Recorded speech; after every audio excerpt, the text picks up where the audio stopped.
तो last class में क्या पढ़ा था बेटा, किसी को याद है कुछ? Ionic compounds, electrovalent compound, this I have explained. तो अगर हम बच्चों बात करें इलेक्ट्रोवैलेंट कंपाउंड, हमने पढ़ा दिया था। कोवैलेंट कंपाउंड्स होते हैं बच्चों, covalent compounds are formed by the covalent bonds. Covalent compounds are formed, they are formed by किससे? Covalent bond, covalent bond. अब अगर हम इस कोवैलेंट बॉन्ड की बात करें, इसी में मैं आपको लिख के बता दे रहा हूं कि ये कोवैलेंट बॉन्ड जो होता है बच्चों, इस कोवैलेंट बॉन्ड का डेफिनेशन क्या होता है, यही मैं लिख दे रहा हूं। कोवैलेंट बॉन्ड मतलब it is formed by sharing of electrons, by sharing of electrons. यही आपको जानना है कि इलेक्ट्रॉनों के शेयरिंग से जो बॉन्ड बनते हैं उसको हम कोवैलेंट बॉन्ड बोलते हैं। और जिसमें कोवैलेंट बॉन्ड बनता है वो कंपाउंड्स क्या कहलाते हैं? कोवैलेंट कंपाउंड्स कहलाते हैं। बहुत सारे एग्जांपल्स हैं, जैसे मान लीजिए आपने एग्जांपल लिख लिया, यहाँ देखो, सपोज कर लो बेटा, एग्जांपल हो गया H2O, हमने लिख लिया, हमने लिख लिया NH3, हमने लिख लिया CCl4 एक्सेट्रा। ये सारे के सारे कंपाउंड्स हो गए। इसमें अब शेयरिंग ऑफ इलेक्ट्रॉन्स कैसे दिखाएंगे, जस्ट ट्राई टू अंडरस्टैंड। इधर देखो बच्चों, अगर इस H2O का आपको बनाना है तो ऑक्सीजन ऐसे बीच में ले लो और इसके साथ साथ दो हाइड्रोजन, मान लो एक यहाँ लगा देते हो, दूसरा यहाँ लगा देते हो। ऑक्सीजन और हाइड्रोजन में आपको ये जानना होगा कि on the basis of their electronic configuration it has how many electrons in its outer most shell. तो ऑक्सीजन का, यहाँ देखो बच्चों, अगर हम ऑक्सीजन का एटॉमिक नंबर पूछें तो 8 होता है और इसके आउटर शेल में कितने इलेक्ट्रॉन होने चाहिए? 6 इलेक्ट्रॉन। अगर हम हाइड्रोजन की बात करें तो इसका एटॉमिक नंबर 1 होता है तो इसके पास 1 इलेक्ट्रॉन होंगे। तो अब देखो, इस हाइड्रोजन के पास 1 इलेक्ट्रॉन है, इस हाइड्रोजन के पास भी 1 इलेक्ट्रॉन है। ऑक्सीजन के पास कितने इलेक्ट्रॉन हो गए बच्चों? 6 इलेक्ट्रॉन। तो एक यहां बना दो, एक यहां बना दो, 2 हो गया, 2 4 एंड 2 6। अब देखो इनमें शेयरिंग कैसे होती है। ये जो एक एक इलेक्ट्रॉन है ना, ये एक एक इलेक्ट्रॉन की शेयरिंग हो गई, और यहाँ क्या हो गया बच्चों? एक एक इलेक्ट्रॉन की शेयरिंग हो गई। तो जब शेयरिंग हो गई तो जो शेयरिंग होती है उसी को हम क्या कहते हैं? यहाँ ऑक्सीजन था ही, ये जो एक एक इलेक्ट्रॉन की शेयरिंग होती है बच्चों, उसको हम सिंगल बॉन्ड से रिप्रेजेंट करते हैं। यहाँ भी एक एक इलेक्ट्रॉन की शेयरिंग हुई थी, वहां भी हम उसको सिंगल बॉन्ड से करेंगे। और इसके पास देखिए दो pair of electron already present है, उसको ऐसे मेंशन कर देंगे। और ये जो पेयर ऑफ इलेक्ट्रॉन्स होते हैं, एक्चुअल में इसको क्या बोलते हैं? Loan pair of electron. Loan pair of electrons means होता है कि जो बॉन्डिंग में पार्टिसिपेट नहीं करते। जैसे ये इलेक्ट्रॉन और इलेक्ट्रॉन बॉन्डिंग में पार्टिसिपेट कर रहे थे, ये इलेक्ट्रॉन्स बॉन्डिंग में पार्टिसिपेट नहीं कर रहे थे, that's why they are said to be the lone pair of electrons. तो ये H2O हो गया बेटा। ये जो H2O हो गया, इस H2O को ही हम कोवैलेंट कंपाउंड कहते हैं। NH3 को कोवैलेंट कंपाउंड, CCl4 को कोवैलेंट कंपाउंड। अब अगर इस H2O का आपको मास निकालना है तो here we have to use the molecular mass, we have to not use the formula mass. हालांकि फिर से बता रहा हूं, रिपीट कर रहा हूं, मॉलिक्यूलर मास और formula mass both are same. अगर कैलकुलेट करोगे तो दोनों की वैल्यू सेम आएगी, लेकिन फार्मूला मास हम यूज करते हैं आयोनिक कंपाउंड के लिए और मॉलिक्यूलर मास हम यूज करते हैं मॉलिक्यूल्स के मास के लिए, which is obtained by the which is obtained from the covalent compounds। तो यहां अगर आपको निकालना होता H2O का, अगर आप निकालते, यहां मैं लिख दे रहा हूं, ठीक है। अगर आपको यहां मॉलिक्यूलर मास निकालना है, ये सारे पॉइंट नोट करना आप। अगर बच्चों आप मॉलिक्यूलर मास की बात करते हैं ऑफ H2O तो क्या हो जाएगा? हाइड्रोजन का मास, एटॉमिक मास 1 होता है, many times I told you 2 into 1 हो गया, और प्लस 16। इनको जब आप सॉल्व करोगे तो दैट विल गिव 18U। ये बोले तो यूनिफाइड मास, अंडरस्टूड और नॉट? तो this is molecular mass of H2O। जो मॉलिक्यूल्स के फॉर्म में मिलते हैं उनका हम जब मास निकालते हैं तो that is known as the molecular mass. इस पेज को अगर लिखना चाहे तो लिखें, फिर हम अगला टॉपिक स्टार्ट करते हैं। बहुत इंपॉर्टेंट टॉपिक है, that know the name of the topic is mole concept. या ट्रांसफर में क्या होता है बच्चों? ट्रांसफर का मतलब होता है, सपोज कर लीजिए आपके पास एक एग्जांपल लेता हूं, मान लो हमने ले लिया एक एग्जांपल लिया MgO, ठीक है, और यहाँ दूसरा कंपाउंड ले लिया हमने, मान लो ले लिया हमने CCl4 ले लिया, कार्बन टेट्राक्लोराइड, ये दो कंपाउंड ले लिया। अब इसी में हमको देखना है कि कौन सा ट्रांसफर ऑफ इलेक्ट्रॉन्स होगा और कौन सा शेयरिंग ऑफ इलेक्ट्रॉन होगा। सबसे पहला काम देखो बच्चों करेंगे, इन दोनों का ही हम एटॉमिक नंबर फाइंड करेंगे। मैग्नीशियम का एटॉमिक नंबर कितना होता है 12, और इसका जब इलेक्ट्रॉनिक कन्फिगरेशन करेंगे तो 2H2, ये तो समझ में आ रहा है, 2 8 10 10 2 12। और ऑक्सीजन का अगर हम बात करें तो ऑक्सीजन का atomic number as I told 8 होता है, और इसका इलेक्ट्रॉनिक कन्फिगरेशन हो गया 2 and 6। इसी तरह से अगर हम सी की बात करें, सी का एटॉमिक नंबर 6 होता है, और हम यहाँ लिखेंगे 2, और आउटर सेल में 4 इलेक्ट्रॉन। और क्लोरीन का एटॉमिक नंबर होता है बच्चों 17, तो जब हम इसका इलेक्ट्रॉनिक कन्फिगरेशन करेंगे तो it will form 2 8 and 7। Clear understanding और नॉट? हमें ये देखना है कि ये जो आउटर सेल में इलेक्ट्रॉन्स हैं इनको अपना ऑक्टेट कंप्लीट करना है। क्या करना है? ऑक्टेट, मतलब it has to complete 8 electron in its outer most shell. तो ये मैग्नीशियम, यहां ध्यान से देखेंगे, हमने ले लिया मैग्नीशियम, और फिर इसके बगल में ऑक्सीजन हो गया। देखो मैग्नीशियम के आउटर सेल में कितने इलेक्ट्रॉन हैं? 2 इलेक्ट्रॉन है बच्चों, तो 2 इलेक्ट्रॉन इसे बना दो, किसी भी सिंबल से बना सकते हो। और ऑक्सीजन के पास 6 इलेक्ट्रॉन है, 6 इलेक्ट्रॉन ऑफ 1 2 3 4 5 6। जस्ट सी कि अगर इसको अपना ऑक्टेट कंप्लीट करना हो तो ये 2 इलेक्ट्रॉन किसी को दे देगा, लूज कर देगा, तो देखो इसके आउटर सेल में कितने इलेक्ट्रॉन हो गए? 8 इलेक्ट्रॉन हो गए, और ये 2 इलेक्ट्रॉन किसी से ले लेगा। तो इसी को कहते हैं transfer of electron. You can understand it very easily. ये दोनों इलेक्ट्रॉन क्या करेगा? मैग्नीशियम दोनों इलेक्ट्रॉन ऑक्सीजन को दे देगा। जब मैग्नीशियम अपना दोनों इलेक्ट्रॉन दे दिया तब इसके पास क्या हो गया? इसके पास इलेक्ट्रॉनों की संख्या 8 हो गई आउटर सेल में, और ऑक्सीजन के पास 6 इलेक्ट्रॉन थे, इसको भी अपना ऑक्टेट कंप्लीट करने के लिए 2 इलेक्ट्रॉन की जरूरत थी, इसको एक्सेप्ट करना था, 2 इलेक्ट्रॉन लेना था। तो this implies we can say बच्चों, ये जो मैग्नीशियम था, मैग्नीशियम ने 2 इलेक्ट्रॉन लूज किया। ट्रांसफर ऑफ इलेक्ट्रॉन का मतलब होता है इलेक्ट्रॉनों का लेना या देना, इलेक्ट्रॉन गेन्ड या इलेक्ट्रॉन लॉस्ट। तो मैग्नीशियम हैज लॉस्ट 2 इलेक्ट्रॉन, और ये जो ऑक्सीजन है इसने 2 इलेक्ट्रॉन एक्सेप्ट किया। एक्सेप्ट किया कि नहीं किया? तो ये 2 इलेक्ट्रॉन लूज किया, 2 इलेक्ट्रॉन गेन किया, और this implies as we know 2 plus और 2 माइनस मिलके क्या हो गए? ये कंपाउंड न्यूट्रल होकर के कंपाउंड बन गया, that is known as MgO। Did you get my point? तो इसको क्या बोलते हैं बच्चों? अगर हम यहां लिखना चाहें कि ये कौन सा कंपाउंड है, MgO अगर हम लिखें तो दिस इज आयनिक। कौन सा कंपाउंड हो गया? ये आयनिक हो गया। हो गया कि नहीं हो गया? और ये CCl4 हम देखेंगे ये क्या हो गया, किस कैटेगरी में आएगा? Covalent. In which category it will come? Covalent. कैसे कोवैलेंट में आएगा? और देखते हैं, 1 carbon is there and 4 chlorine is there. एक Cl यहां बनाओ, दूसरा Cl यहां बनाओ, तीसरा Cl यहां बनाओ, और चौथा Cl यहां बनाओ।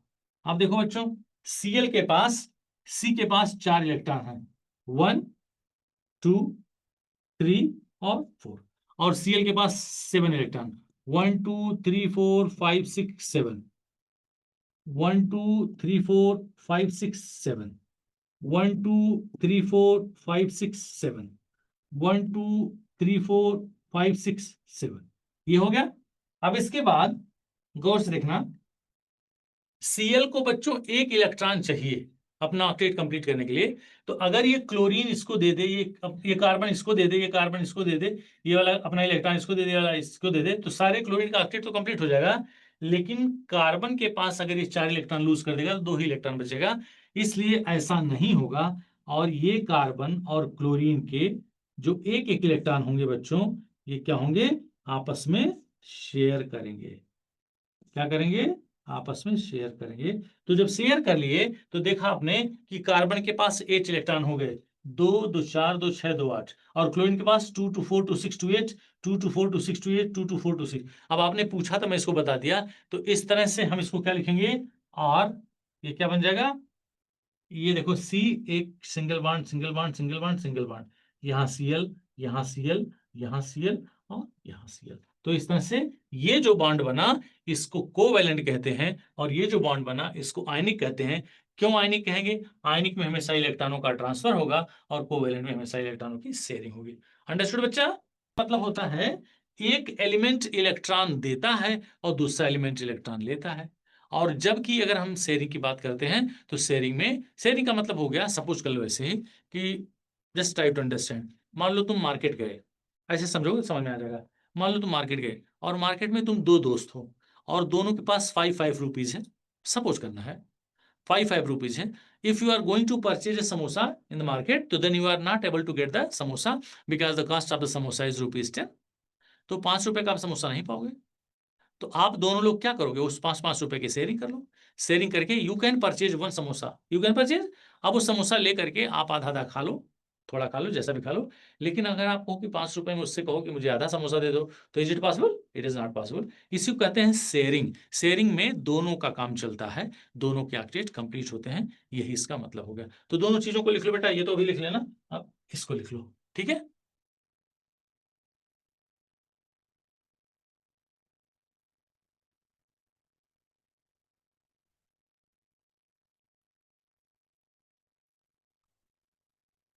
अब देखो बच्चों, इसी चैप्टर में आपने पढ़ा होगा, इस चैप्टर का नाम है atoms and molecules.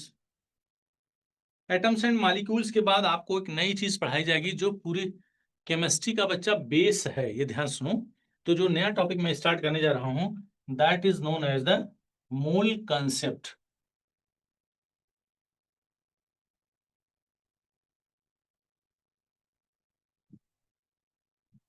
Mole concept, mole एक टर्म होता है, उसी के बारे में हमको पढ़ना है। मोल क्या होता है, इसी से रिलेटेड जब हम क्वेरीज करेंगे, क्वेश्चंस लगाएंगे, तो that is known as the mole का जहां यूज होता है उसी को हम मोल कंसेप्ट कहते हैं। तो सबसे पहले बच्चों, we should know what is mole. अगर आपसे पूछा जाए कि मोल क्या है, तो मैं पहले आपको समझाने की कोशिश करूंगा, फिर इसका डेफिनेशन बताऊंगा। मोल बच्चों होता है, जैसे सपोज कर लीजिए अगर मैं पूछूं व्हाट इज माय वेट, तो कहेंगे 70 किलो, 80 किलो, व्हाटएवर। तो KG is the unit of mass. What is the length of this room, 4 meter, 5 meters. What is your age, 15, 16, 17, whatever years.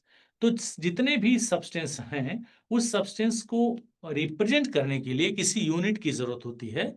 तो मोल जो होता है वो जान लो कि किसी भी सब्सटेंस, स्पेशली हम केमिकल सब्सटेंस की बात कर रहे हैं, हम जब केमिस्ट्री पढ़ रहे हैं, तो किसी सब्सटेंस का ये एसआई यूनिट है।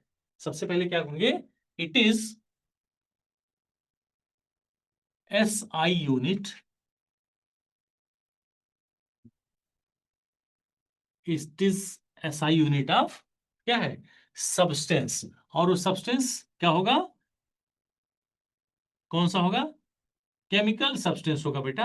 तो ये केमिकल सब्सटेंस की ऐसा यूनिट है। जैसे मान लो कह दिया कि एक डजन में कितने केले होते हैं, एक डजन में कितना होता, तो आप कहोगे 12, ठीक है। तो इसी तरह से जब हम किसी सब्सटेंस, अब यहां सब्सटेंस कौन सा यूज होगा, substance means chemical substance. Chemical substance मतलब कोई भी केमिकल, केमिकल मतलब कंपाउंड, ऑक्सीजन, नाइट्रोजन, ऑक्सीजन। अब ये सपोज कर लो इस रूम में, ट्राई टू अंडरस्टैंड, हमने अगर आपसे बोला कि इस कमरे में बेटा 32 ग्राम ऑक्सीजन है, ये जो इस कमरे में एयर है, उस एयर में 32 ग्राम ऑफ ऑक्सीजन है, तो उसको 32 ग्राम ऑक्सीजन तो है, that is correct. That is correct because उसका हम मास बता रहे हैं, जो हम ग्राम या किलोग्राम में बता सकते हैं। उसके अलावा, मास के अलावा, हम एक और यूनिट यूज करते हैं, that is known as the mole. और मोल को मैं बताऊंगा कि मोल का डेफिनेशन क्या होगा और मोल हम कैसे कैलकुलेट कर सकते हैं। तो it is SI unit of substance. अब अगर आप जानो कि मोल किसके बराबर होता है, मोल की, एक मोल में कितने मॉलिक्यूल्स हो सकते हैं, तो मोल और मॉलिक्यूल्स, इस चीज को समझने की कोशिश करो। 1 mole of a substance contains the same number of molecules. अब वो मॉलिक्यूल्स एटम भी हो सकता है, आयंस भी हो सकता है, और मॉलिक्यूल्स भी हो सकते हैं, एटम, आयंस या molecules. Same number of molecules which are present in 12 gram of carbon 12। ध्यान सुनना मेरी बात, किसी भी सब्सटेंस में एक मोल अमाउंट का मतलब हो गया कि 1 mole of the amount will contain the same number of molecules which are present in 12 gram of carbon 12। तो ये तो डेफिनेशन हो गया, आपको बहुत उसमें उलझने की जरूरत नहीं है कि आप जो पढ़ा रहे हैं हमको समझ में आ रहा है कि नहीं आ रहा है। अब मैं आपको बताऊंगा कि अगर आपको मोल की वैल्यू कैलकुलेट करनी है, क्या करनी है, मोल की वैल्यू कैलकुलेट करनी है, तो मैं आपको इसका फार्मूला बताऊंगा। वो फार्मूला आपको याद होना चाहिए और बहुत आसान फार्मूला है। On the basis of that you can calculate the number of moles. ठीक है, तो हम लिख सकते हैं, डेफिनेशन लिख दूं कि बोल दूं, जल्दी बताओ।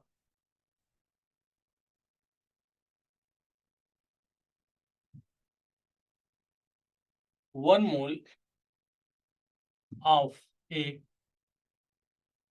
Substance contains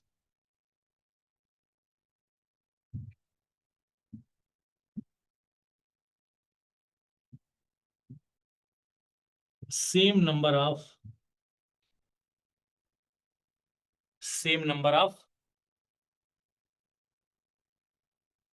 molecules। अब ये मॉलिक्यूल्स क्या होगा बेटा, सेम नंबर ऑफ मॉलिक्यूल्स का मतलब हो गया कि वो आइटम्स भी हो सकते हैं, आयंस भी हो सकते हैं और मॉलिक्यूल्स भी हो सकते हैं। जस्ट मिनट बेटा,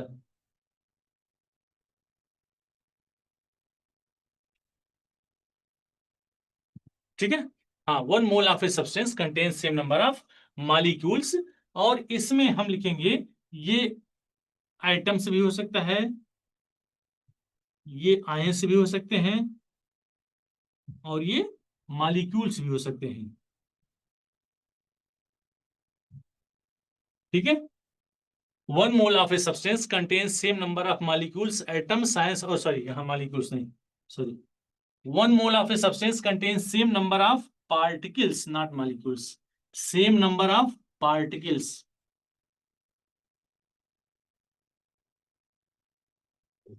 अब ये पार्टिकल्स क्या क्या होंगे, एटम्स भी हो सकते हैं, आयंस भी हो सकते हैं, मॉलिक्यूल्स भी हो सकते हैं।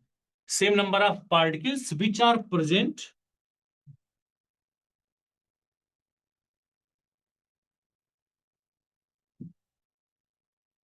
इन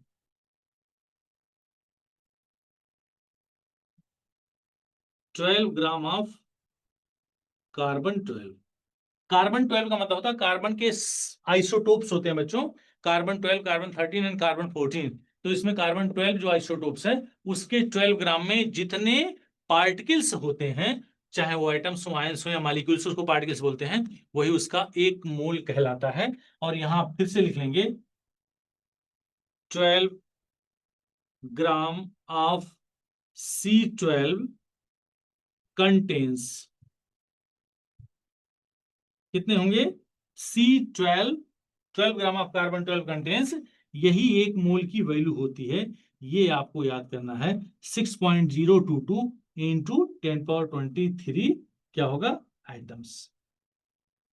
ये आपको याद करना होगा कि 1 मोल में कितने मॉलिक्यूल्स या कितने आइटम्स या कितने आयंस हो सकते हैं। 12 gram of C12 contains 6.022 into 10 power 23 items. तो अब यहां से क्या निकल के आया कि 1 मोल ऑफ एनी आइटम, 1 मोल किसी भी आइटम का है तो उसमें कुल कितने आइटम्स होंगे, 6.022 इंटू 10 टू द पावर 23। यहां किसकी बात कर रहे हैं, एटम की बात कर रहे हैं, तो कितना हो जाएगा, इतना एटम्स, ध्यान देंगे। लेकिन अगर इसी की जगह पे हम लिखें 1 मोल ऑफ एनी आयन, तो ये किसके बराबर हो गया, ये भी इसके बराबर होगा, 6.022 इंटू 10 टू द पावर 23। जहां ये एटम्स लिखा था, हम यहां आयंस की बात कर रहे हैं, तो क्या लिखेंगे, आयंस। और एक और चीज लिख लेंगे, 1 मोल ऑफ एनी मॉलिक्यूल, किसी भी सब्सटेंस का अगर एक मॉलिक्यूल है तो उसमें कितने मॉलिक्यूल्स होंगे, 6.022 इंटू 10 टू द पावर 23। और यहां क्या होगा बच्चों, मॉलिक्यूल्स। जितने भी 118 आइटम्स हैं, अगर क्वेश्चन में न्यूमेरिकल में आइटम्स पूछ रहा है, आपसे पूछा एक मोल कार्बन एटम में कितने एटम्स होंगे, एक मोल हाइड्रोजन एटम में कितने होंगे, एक मोल नाइट्रोजन में कितने होंगे। तो एटम्स पूछा है तो उतने एटम्स लगा देंगे। अगर वो आयंस पूछता है, आयंस के फॉर्म में दिया हुआ है, तो इतने आयंस लिख देंगे। अगर वो मालिक्यूल है तो इतने मालिक्यूल्स लिख देंगे। जो दिया गया है, जिसके बारे में पूछा जा रहा है, सपोज कर लो कह दिया कि एक मोल सोडियम एटम में कितने एटम्स होंगे, तो कहोगे एक मोल में 6.022 इंटू 10^23 एटम्स होंगे सोडियम के।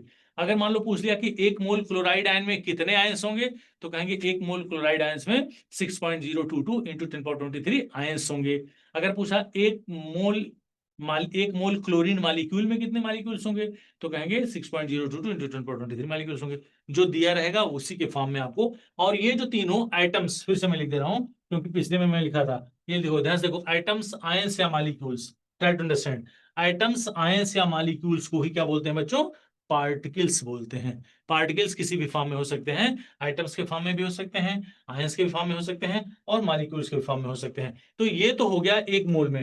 अब आपको पता से कैसे चलेगा कि हम एक मोल है, हम मोल को कैसे निकालेंगे, ये फार्मूला मैं आपको बताने जा रहा हूं। इसको जरा ध्यान से देखेंगे,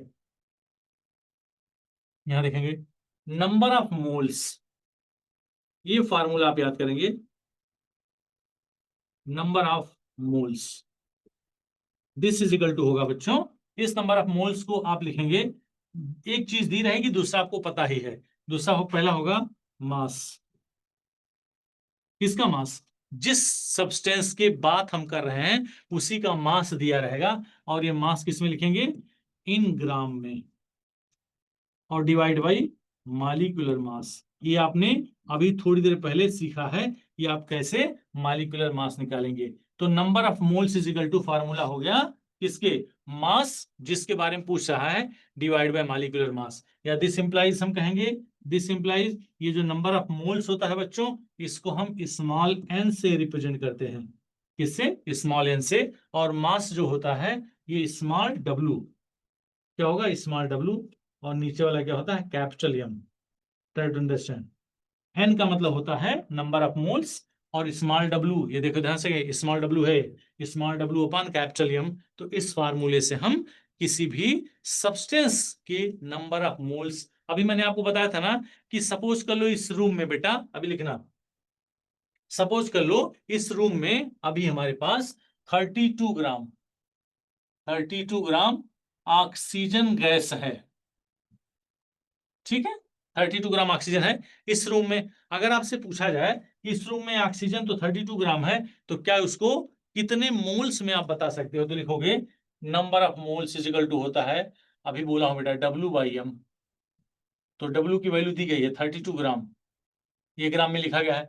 और मास जो होगा, इस ऑक्सीजन का जो मालिकुलर मास होगा वो कितना होता है, 2 × 16।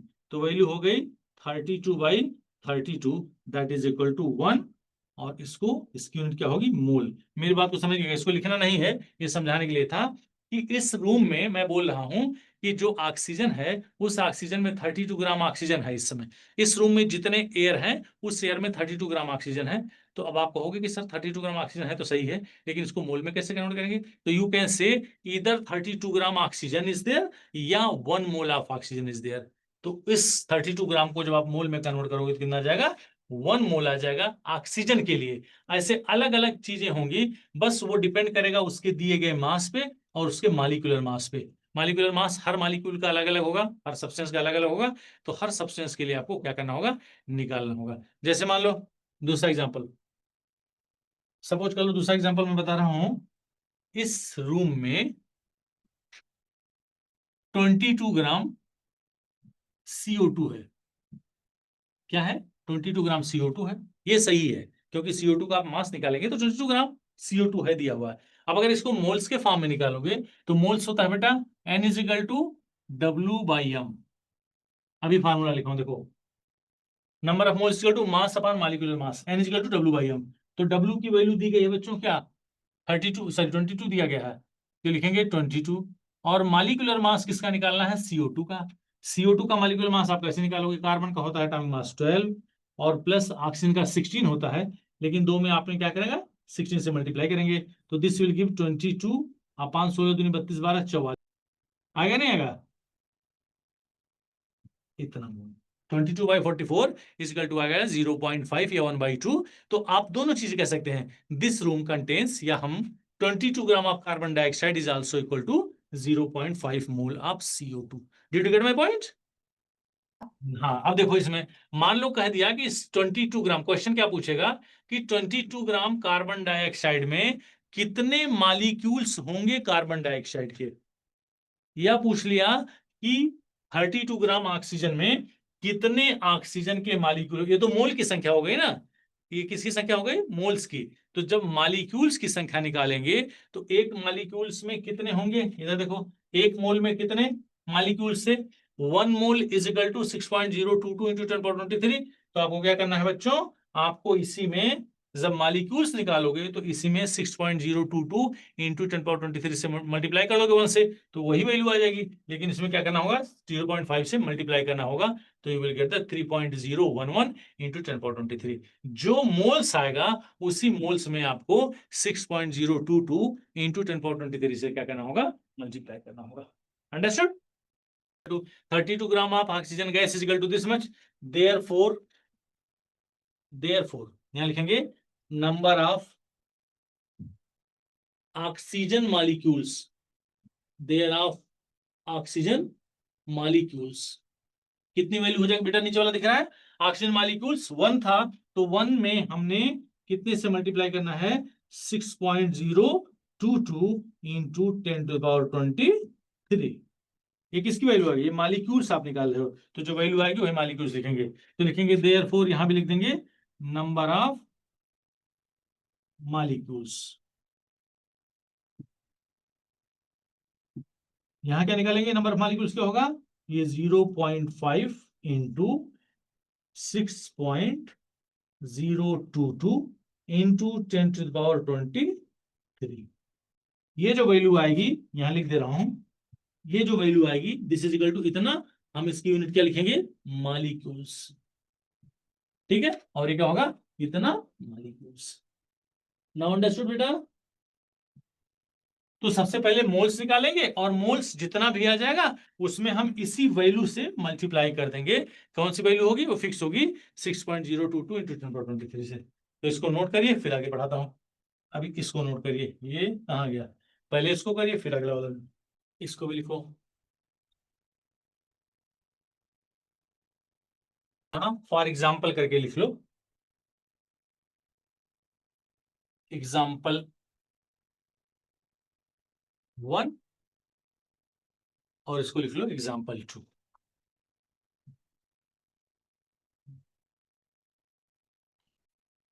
इन दोनों को लिखो। फार्मूला मैं लिखने जा रहा हूं, उस फार्मूले को लिखिए, वो क्या होगा, देखिए, नंबर ऑफ मोल्स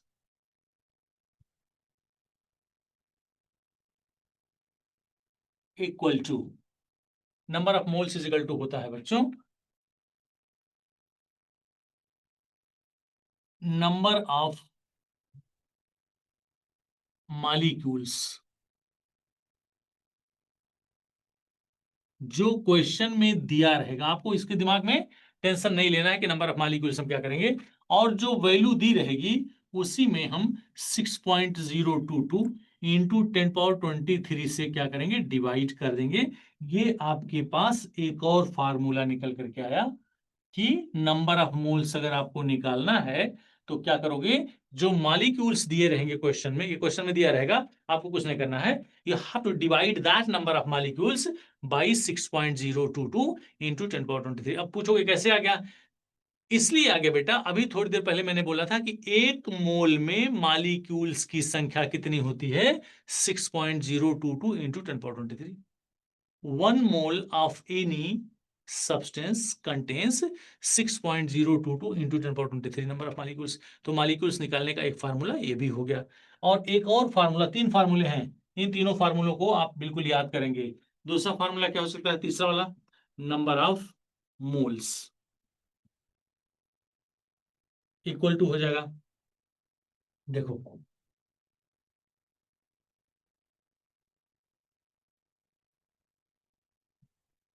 ये किसी गैस के लिए है, volume of gas at STP, ये क्वेश्चन में दिया रहेगा, तुमको कुछ नहीं करना है। STP at STP divide by जो वैल्यू दी रहेगी उसी में हमने 24.4 से 22.4 से क्या करना है, डिवाइड कर देना है। इन लीटर, इन लीटर, ये एक और फार्मूला निकल करके आया। तो देयर आर 3 फार्मूलेस और इन्हीं तीनों फार्मूलों में आपको वैल्यू पुट करनी है। अब आपको कॉमन सेंस वहां ये लगाना है कि क्वेश्चन में क्या दिया रहेगा। ये बताऊंगा बेटा, रुक जाओ एक मिनट। क्वेश्चन में क्या दिया रहेगा? अगर क्वेश्चन में ये मास दिया गया है तब आप ये फार्मूला लगा देंगे। अगर क्वेश्चन में न्यूमेरिकल में मॉलिक्यूल्स दिया रहेगा तो ये वाला फार्मूला लगा देंगे। और अगर न्यूमेरिकल में वॉल्यूम दिया रहेगा किसी भी गैस के लिए तो ये फार्मूला लगा देंगे। तो यू गॉट 3 फार्मूले out of which you have to apply only one. कौन सा अप्लाई करना है ये आपके क्वेश्चन के नेचर के ऊपर डिपेंड करता है। अब मैं बता रहा हूं, देखो क्या है STP. You asked what is STP. STP मतलब होता है standard temperature and pressure. STP means standard temperature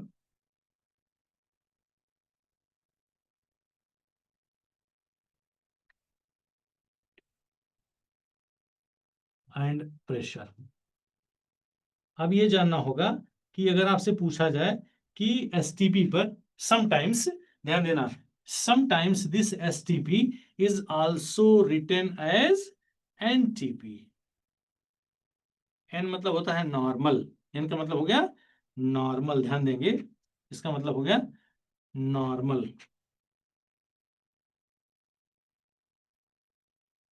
ठीक है, टेम्परेचर एंड प्रेशर। अंडरस्टूड। अब इसकी जो वैल्यू होती है ये भी जान लो, कभी कभी काम आता है बच्चों। तो इसकी जो वैल्यू होती है मैं यहां लिखूंगा, इसकी वैल्यू होती है टी। टी मतलब होता है टेम्परेचर। टेम्परेचर की वैल्यू होती है, वो होती है 0 डिग्री से 0 डिग्री सेल्सियस, या केल्विन में अगर आप लिखते हैं तो 273 केल्विन। ये टेम्परेचर की बात हो गई। एंड पी की जो वैल्यू होती है वो होता है 1 एटमॉस्फेयर, 1 एटमॉस्फेरिक प्रेशर। ये किसकी वैल्यू होगी बच्चों? ये एनटीपी या एसटीपी की वैल्यू हो गई। तो अगर कहीं जरूरत पड़े तो आप इसको लिख सकते हैं। तो ये तो फिर से चैप्टर का था। तो अगर आपको मास दिया गया है, if in the question mass is given तो mass upon molar mass that is equal to number of moles। और दूसरा, अगर आपको नंबर ऑफ मॉलिक्यूल्स दिया गया है तो ये फार्मूला यूज करेंगे। वॉल्यूम दिया गया है, एसटीपी किसी भी गैस का वॉल्यूम दिया गया है तो ये फार्मूला यूज करेंगे।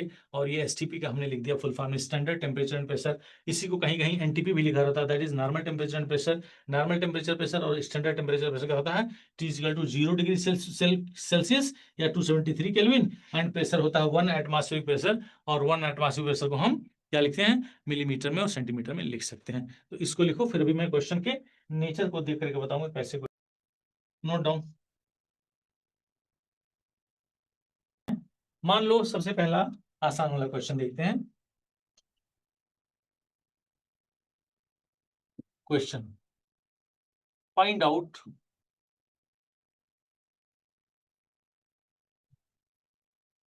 नंबर ऑफ आइटम्स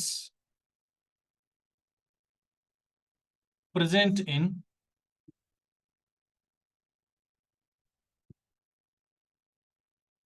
मान लो हमने ले लिया 130 ग्राम, प्रेजेंट इन 130 ग्राम जिंक। ये क्वेश्चन है, नेचर समझो। Find out the number of atoms present in 130 gram zinc. 130 gram zinc दिया गया है और उस 130 ग्राम जिंक में आपको क्या करना है बच्चों, नंबर ऑफ आइटम्स निकालना है। तो चाहे नंबर ऑफ आइटम्स पूछे, चाहे नंबर ऑफ मॉलिक्यूल्स पूछे, या नंबर ऑफ आयंस पूछे, ही तीन पूछेगा। सबसे पहला काम क्या करना है, you have to find the number of moles. क्या फोल्ड करना है, सॉल्यूशन। ये तो क्वेश्चन हो गया। अब हम बात करेंगे सॉल्यूशन की।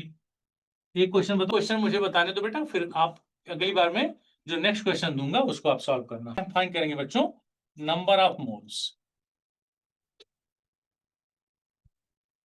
Number of moles is equal to होता है, जिससे हम यहां चाहें तो ब्रैकेट में क्या लिख लेंगे, नंबर ऑफ मोल्स को आप किससे रिप्रेजेंट करते हैं, स्मॉल एन से, तो दैट इज इक्वल टू क्या होगा, W by M, small W by capital M. तो दिस इंप्लाइज बच्चों, या हम यहीं आगे लिख लें, दिस इंप्लाइज एन की जो वैल्यू होगी वो स्मॉल W की वैल्यू है 130 ग्राम, और जिंक का जो एटॉमिक मास होता है, यहाँ जिंक एक एटम है, ध्यान देना, जिंक एक एटम है, तो जिंक का जो एटॉमिक मास होगा कितना होगा, 65। तो एन की वैल्यू कितनी आ गई, this implies N is equal to 2। Did you get this point, जल्दी बताओ। वैल्यू 2 आ गई है, मतलब नंबर ऑफ मोल्स आ गया। तो लिखेंगे, अगर आपको लिखना है तो लिखेंगे since number of atoms present इन, ये सेंटेंस लिखा जाता है बेटा, नंबर ऑफ एटम्स, अगर आपको क्या है, डिस्क्रिप्टिव क्वेश्चन पूछ रहा है तो you have to write like that. अगर आपको सीधा सीधा आंसर लिखना है ऑब्जेक्टिव में, तब आप सीधे मैं बताऊं कैसे करना है। Number of atoms present in 1 mole, question क्या कर रहा है, कह रहा है कि since number of atoms present in 1 mole is equal to होता है, you are knowing 6.022 into 10 power 23, आगे क्या लिखेंगे, atoms. Therefore number of atoms present in, कितना मोल है बेटा, 2 मोल, इन 2 मोल, 2 मोल में, 1 मोल में अगर इतना था तो 2 मोल में कितना हो जाएगा, 204 इंटू 10 पावर 24 आइटम्स। ये समझ में आएगी बात। आपको नंबर ऑफ आइटम्स निकालना है, उसके बाद आपको क्या करना है, नंबर ऑफ आइटम्स जो है, सॉरी नंबर ऑफ मालिक मोल्स निकालना है, जो मोल्स आएंगे उसी मोल्स में आपको क्या करना है, 6.022 इंटू 10 पावर 23 से मल्टीप्लाई कर दें। रुको अभी लिखना है इसको। अगला क्वेश्चन क्या है, पहले इसको देख लो फिर लिखो। क्वेश्चन क्या है, find out, find out number of ions. अब देखो इसमें आयंस दिया रहेगा तब आयंस पूछेगा, जब आयंस दिया रहेगा तब आयंस पूछेगा। Find out number of ions present in, present in मान लो 95 ग्राम फॉस्फेट आयन। फॉस्फेट पे कितना चार्ज होता है, -3, मैंने कल बताया था, PO4 पे -3। अगर ऐसा ना लिखना हो, आपको थोड़ा लग रहा है ऐसे यार्ड लिखना है, तो आप इसको 333 लिख देंगे। PO4 में 1 2 and 3 charges. Did you get the question, अब इसको लगाएंगे, लेकिन next question,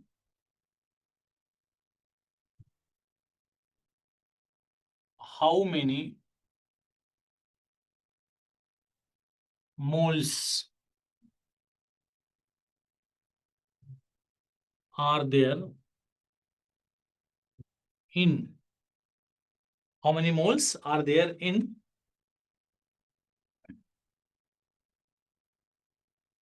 9.03 into 10 to the power 24, 10 power 24 molecules of, molecules ना लिखो, molecules की जगह लिख दो इतना, atoms, how many moles are there in 9.03 into 10 power 23 atoms of helium। Helium क्या है बच्चों, एटम है, तो उसी में आपको क्या करना होगा, फाइंड आउट करना होगा, ठीक है। How many moles are there in 9.03 into 10 power 23 moles of, sorry atoms of helium. ये दो क्वेश्चन है, जैसा, ठीक है बच्चों। तो इसमें आपको नंबर ऑफ आइटम्स निकालना है, ऊपर वाले में क्या निकालना था, नंबर ऑफ आयंस निकालना था, इसमें नंबर ऑफ मोल्स निकालना है, ठीक।